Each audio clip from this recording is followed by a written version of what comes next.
Hello, everyone. Welcome. My name is Bianca Collins. I'm the Curator of Public Programs for the Fowler Museum at UCLA.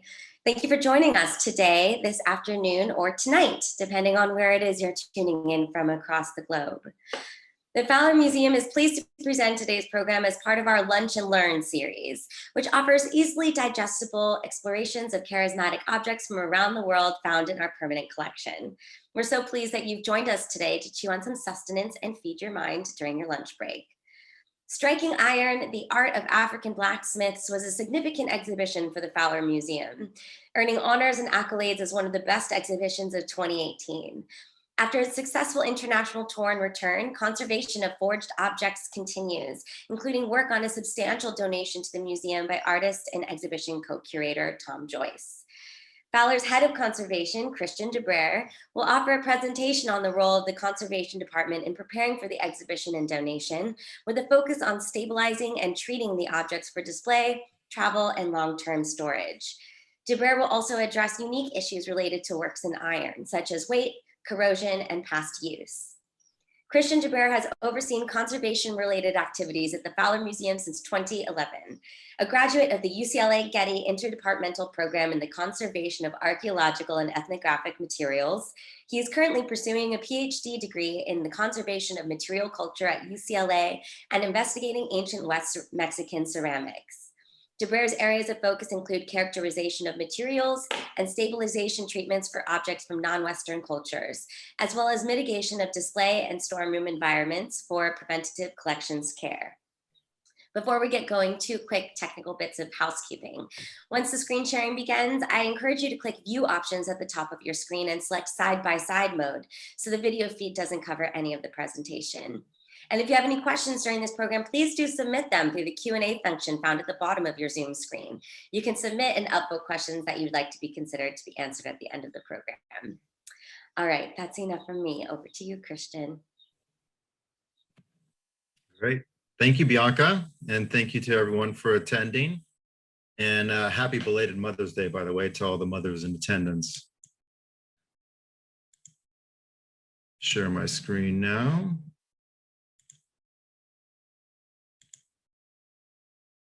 And hopefully you're all able to see that.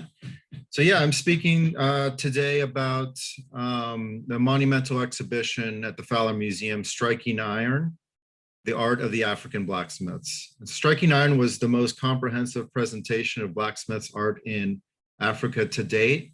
And so hopefully many of you were able to see that and maybe see some of the objects in person that I'll be speaking about.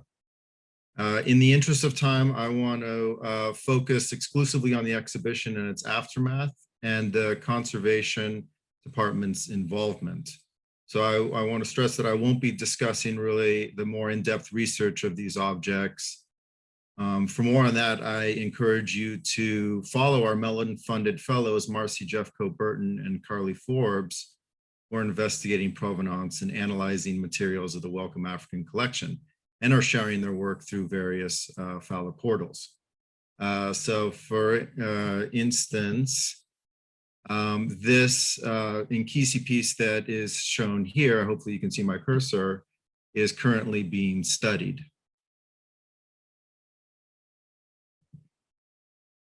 Okay, a quick recap of the time frame here that we're talking about. The exhibition opened at the Fowler in June of 2018. With a run at the end of that year, and then it traveled to NAMAFA, the National Museum of African Art in Washington, D.C., followed by the Musée Quai Branly Jacques Chirac in Paris, and then it returned to the Fowler. And so I bring this up because at each one of these venues, I and others from registration and collections departments were physically present to ensure that the objects had traveled safely and were properly installed. So there's a couple of slashes you can note in the dates here, which indicate complications that we actually encountered. A government shutdown at the beginning of 2019 meant that NAMAFA couldn't receive the crates until 2 months after it was originally scheduled. And then a pandemic caused the shutdown of the Musée Quai Branly, which delayed its closure and deinstall. And then in one of the strangest experiences in my conservation work history, I had to deinstall the exhibition at Cave Henley remotely via Zoom. And that's because travel was prohibited. But it all worked out in the end and everything came back safe and sound. So we're happy for that. And then you may be asking, why is this talk happening maybe now and not so closer to the actual exhibition opening? And that is because iron is still very much part of our daily duties. Recently, Tom Joyce, as Bianca mentioned, the co-curator of the exhibition, made a generous donation of 327 objects, and some of which are seen here kind of on this blanket. So I'm currently documenting the donation, preparing condition reports, and we're busy finding some proper storage for this substantial donation. So back to the exhibition here a little bit. Of course, the objects aren't just installed as is. There is a tremendous amount of preparatory work to get the material ready for display. And so I've listed some of the tasks here, like on the left here. But in the case of striking iron, it was about 9 months ahead of opening day where the conservation lab received objects, documented their condition, and treated them. And you can see an example of the condition report here that we've prepared, and some conservation intern working on an object. And naturally, the heavy weight of the ironworks was a major consideration in designing the mounts. So we spent quite a bit of time verifying the safe display of the objects. You can see a mount here that had to be prepared for the object. And then we also worked to prepare this mount book for travel. And so also worked towards the eventual travel of this exhibition. And so a mount book was prepared to show how these objects would be mounted so that we didn't forget anything when we were at the venues. And then of course, and you can see me here printing an enormous amount of paperwork that goes with the crates. And this is all of our condition reports. So a bit about the treatment now that we did on these ironworks. And with that, we're primarily concerned with active corrosion. And so some types of corrosion are more aggressive and destructive than others. And so these we call active. And not to bore you too much with the chemistry of it all, but iron can form a variety of corrosion products and in different colors, so to speak. Of those, the hydroxides, which are those seen here, these FeOOHs, these hydroxides such as goethite and archagonite and lepidocrosite are common corrosion products. And then there's also hematite and magnetite, and those are oxides, and those are also quite common. And the hydroxides are the ones that are most concerning here. Archagonite in particular has this crystal structure that can house chlorides, which promote active deterioration and loss of metal. So that one is the one I highlighted here in red. Archagonite is up here and kind of has this orange tone to it. And when the chlorides, if they're left unchecked and there's some humid conditions, these pustules of ferrous chloride form, which is also known as weeping iron. And the shape starts to severely alter of the piece. So you can start to get these growths that happen here as well with some of the other hydroxides. And the shape the volume starts to alter, and you get an increase in shape and loss of the original shape. So unlike the hydroxides though, the oxides can be somewhat beneficial, and such as this familiar rust-colored hematite, which can form a protective outer layer. So it's critical to differentiate between the damaging and more benign corrosion products. It's also important to understand that iron is most stable in these molecular forms. It wants to be in these hydroxides and oxides formations. It doesn't want to be this kind of gray, metallic gray that we're used to. It wants to form more of this kind of color and protective barrier to it. So our preservation efforts, are truly fighting against nature here. So where are the oxides coming from? Well, it's mostly burial, and so from in the ground and from the sea air. So we don't really know if these objects were close to the sea, but we do know that there's quite a few farming tools that were included in the donation in particular and on display. And so those, like this hoe here, would have been obviously in contact with the ground. And then we had this picture here where we see the currency objects that are also in contact with the ground. So most likely the chlorides could be coming from the burial environment or the ground itself. In the case of these and other currency objects in the exhibition, the corrosion layer is quite thick. You can maybe see that there. And it's varied in color. I mean, you actually see quite a bit of the oranges and blacks and other tones. But the shape in general has not been lost. And so it was not really necessary to reduce these outer layers mechanically in order to define the shape and reveal any details. We were most concerned with objects such as the two here on the right. Right, we want this one where we have this more pinkish hue going on here, and an orange corrosion layer here, kind of a bright orange corrosion layer. But from what we could tell, there was no real instances of active corrosion. So in discussions with the lenders and curators, it was decided that the diverse colors of the corrosion layers also highlighted iron in its many forms, and that was very appealing to the narrative of the exhibition. So treatment here was very minimal and involved only like dry brush cleaning or swabbing with ethanol soaked swabs to remove surface debris and kind of minor powdery iron oxides. And this cleaning process was really carried out on almost every object that came in. With the blades we have, and the weapons and such, we have different expectations in some ways.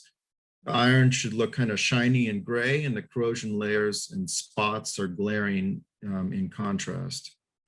So the treatment protocol starts out the same with dry brush cleaning, and followed by mechanical action of ethanol swabs to remove the tarnish layer.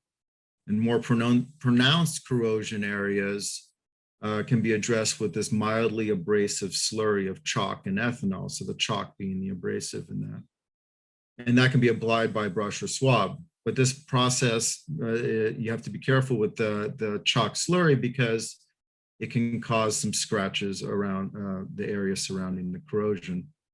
So here's an instance of, a pretty good cleaning that was done where we removed the tarnish layer, reduced this kind of orange out to exterior tarnish, and got to a more silvery, shiny gray appearance. And then in this case of the wrist dagger up here, there was this kind of tarnish, but also this dark, grimy, oily residue on it. Sorry if my cursor's going out there, but which was was thought to be maybe a past coating applied to prevent corrosion. But in cleaning it, we were able to reveal a nice steely gray surface there. You'll see a lot of before and after pictures in conservation lectures. We love our before and after pictures here. Not all treatments were completely successful. In the case of each one of these blades, there's quite a few recessed and pitted areas, which were probably from past corrosion. So you can see a little bit of that up here on the sides of the blades. It can also be from some poorly worked metal and where you have cracks and these small micro cracks and joints. And some of those areas are perfect for corrosion to commence. So in this case, the recesses are quite hard to clean, and you'd have to remove quite a bit of metal through abrasive processes to get to that level and remove that corrosion. So we were quite hesitant to do that, and these were just cleaned to the best of our ability. In the case of this piece and others like it, there was a protective coating that was actually applied to it. And that was to prevent deterioration and corrosion. And so it was done to the pseudo Arabic writing, so you can see it a little bit better. You can see some of that pseudo-Arabic writing in this inset here.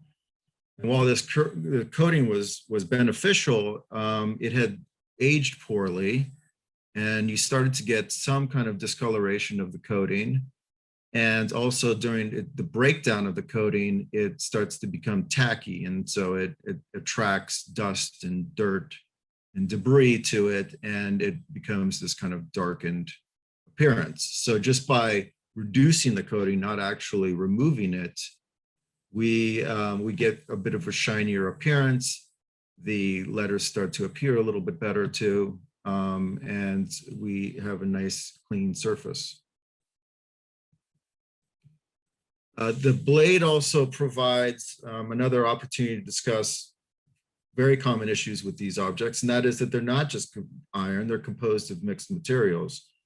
So conserving striking iron was not simply, treating iron, it's treating all the other elements that go with it. In the case of this blade here, we have components of wood and leather for the handle, and they were much more labor intensive than the actual blade itself. So here the strips have broken of the leather. We actually have some losses in here as well. And then the lifting leather had to be reconnected. This was done with toned Japanese tissue paper and tacked down onto the wood with appropriate PVA polyvinyl alcohol adhesive. And then no other object really illustrates that complexity of composite materials better than these bellows. And so that's why I chose that object for the intro slide there. It's quite an impressive object, but it was one that we spent a lot of time treating.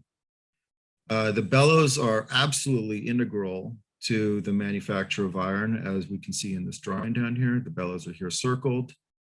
As they, without the bellows, you couldn't get heat high enough to be able to use the iron in any kind of proper way.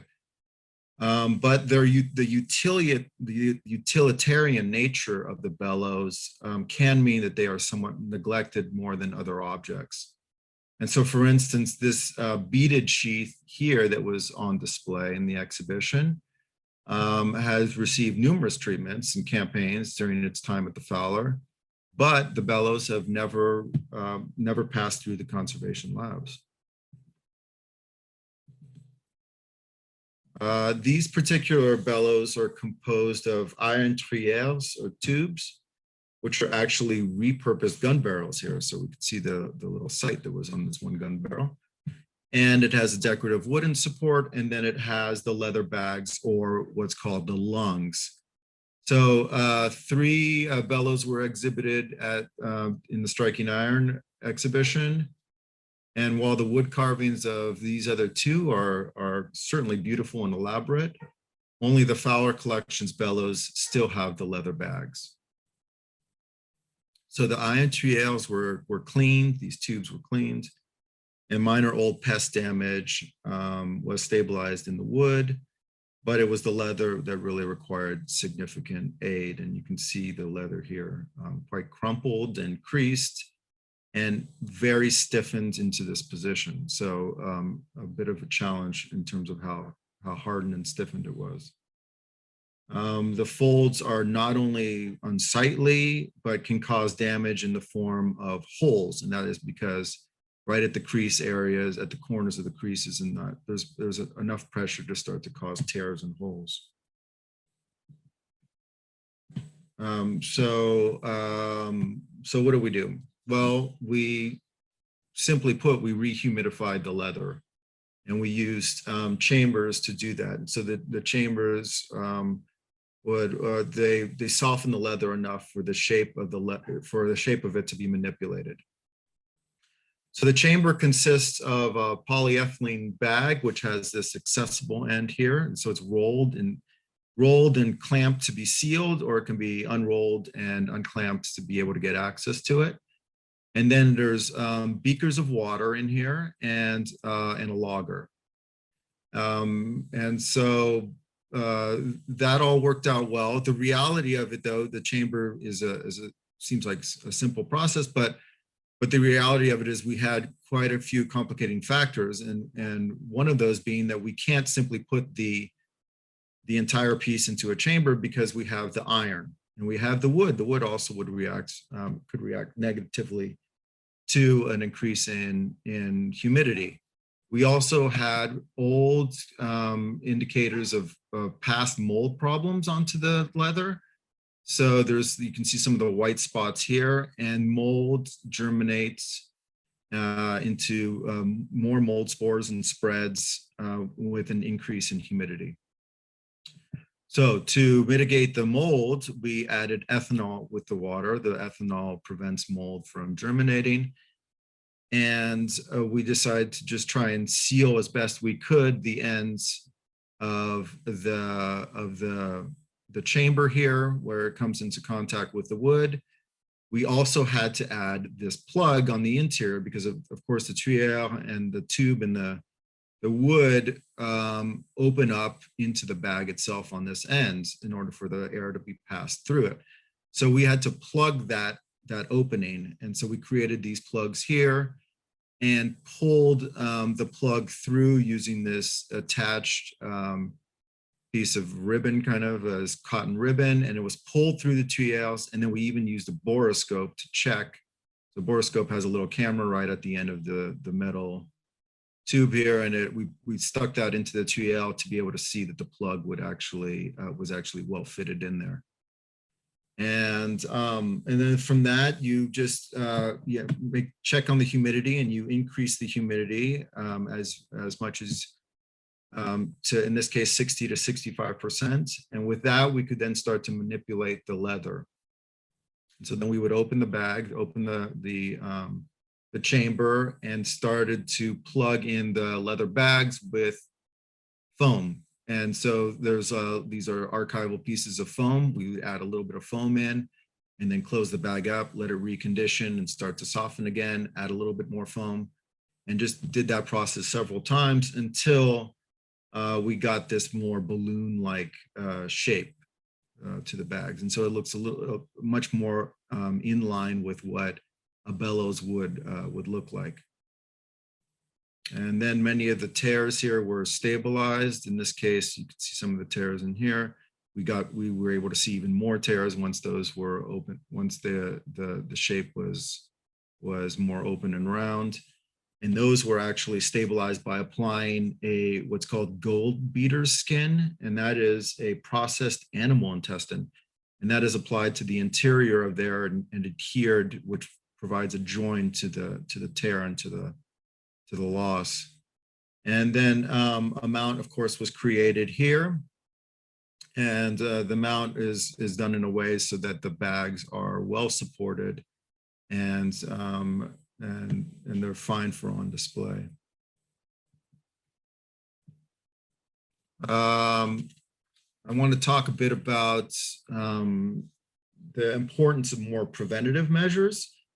And in this case, there's this very simple way of checking if you have active corrosion or inactive corrosion. And that is to just monitor it for over a period of time. So we took large uncompressed raw images of each of the objects and evaluated them periodically. And this was done both at install and deinstall at every venue as part of a wider inspection process. But it can also be easily continued while the objects are in storage. And so then rather than trying to predict if corrosion is active or inactive, or to invasively treat the objects and remove the outer layers or add an anti-corrosive agent which could darken it, or add a protective coating, it's best to just monitor it and assess its condition. So we're looking, if things like these kind of orange spots or this tends to start to extend into other areas. And that's where we're trying to see if there's any increase in the corrosion. And then if the objects are found to be actively corroding, as we suspect with some of the donation material, some of the hose like this one seen here, has a bit of orange corrosion on it. There's a bit of glossiness to it that could be somewhat related to weeping iron. So in the case of these pieces and others, what we will do is, again, not go into doing active or invasive measures to reduce that corrosion. We'll start by actually putting these more passive measures in place. And that entails using these storage bins here.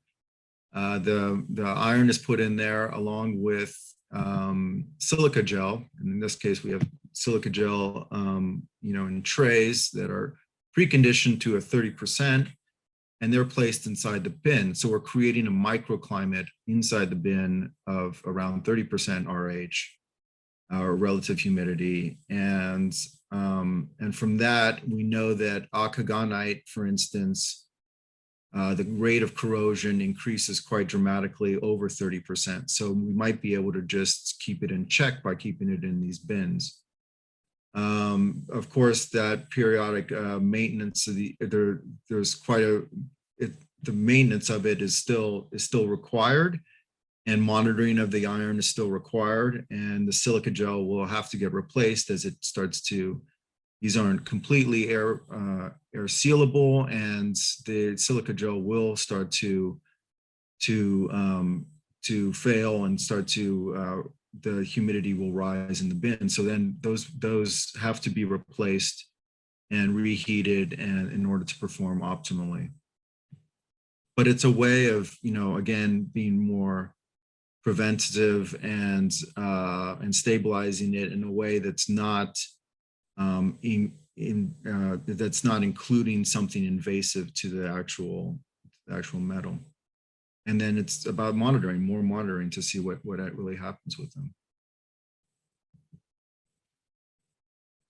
So I need to acknowledge and generously thank these two people here. This is Jenny McGew and Chrysanthi Pantages, because they worked tirelessly to prepare these objects for the exhibition. Both of them are conservation interns at the Fowler for the entire length of the preparation and install. And Jenny is now at the UCLA Getty Conservation Program, and Chrysanthi is studying conservation at the University College of London. But Jenny is actually holding here the mount for the bellows, and we can see some of the objects that Chrysanthi is working on here. Chrysanthi also carried out all of the treatment on the bellows itself. So I am forever indebted to them for all their work that they did in preparing the objects. And then I also want to acknowledge the people at the Fowler who are directly responsible for the preservation and safety of the objects in the exhibition. And that's Rachel Rayner, Izzy Kelly Ramirez, and Jeanette Saunders, who are from the collections and registration departments. And part of their duties was just to ensure that the objects arrived and traveled safely, among the many other things they had to do with this exhibition. And I also wanted to acknowledge Sebastian Cleff, our director of exhibitions, and Armando Cortez, who was our former exhibition production manager, for all of the safe protection and mounting of the objects while on display. And then a thank you to David A. Scott, the Professor Emeritus at UCLA Department of Art History, for his expertise on all things metal. And he actually has a book out on the conservation of iron and steel. So that's worth checking out if you're still interested in some of this. And Ellen Perlstein, who's a professor in the UCLA Getty Conservation Program, for her insight on the bellows itself. And thank you all for all your attention. Thank you so much, Christian, for that revelatory presentation. It was super interesting. We've only got a couple minutes and a couple questions, so let's get right to them. All right, so Camila is asking you, is the active corrosion defined by visual analysis, or were there specific analytical tools used to analyze the corrosion products?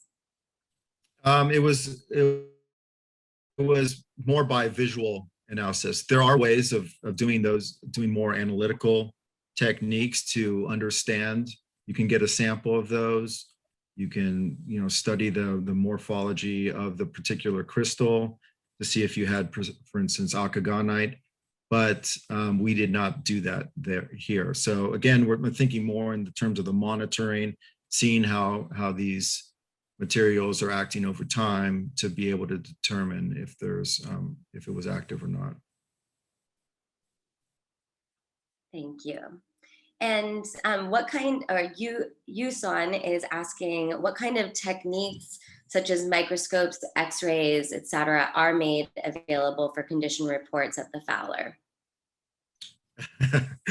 Well, I gave a talk on this not too long ago, but we don't have too much. We have microscopes at the Fowler, but we borrow and work with a lot of departments at UCLA, and so there might be another recorded talk that I was given a while back, where I explain that a little bit more, and certainly follow what Marcy Burton has shown in terms of some of the work there. We borrow a lot of equipment and work with a lot of departments at UCLA to be able to perform some of these tasks. Within the Fowler itself, we really only have microscopes at our disposal. Okay. And someone is wondering if there were any objects beyond saving. No, luckily not yet. I am worried about a few small currency pieces that came in as part of the donation that are starting to flake a little bit. I didn't get into flaking too much, but then that process starts to happen again as the corrosion starts to lose its shape and starts to grow and the volume increases. You can start to have actual flakes of metal popping off of it. And then you really start to lose, the actual shape of the object. So we'll see once I get it into some of these chambers if we can mitigate that. Thank you very much, Christian. I really appreciate you joining us today for this illuminating lunch and learn. And I hope that we'll get you back again soon to talk about more of the amazing work that you guys are doing over there in conservation. Yeah, absolutely. Anytime. Thank you so much. And thanks to everyone who joined us. This program has been recorded and it will be available immediately on our Facebook page and in the next days on our Instagram and on our website for you to revisit and share. And thank you for joining us. We hope that you'll join us again for our next program. You can find details on the closing slide. In the meantime, we hope that you guys have a great week. Bye.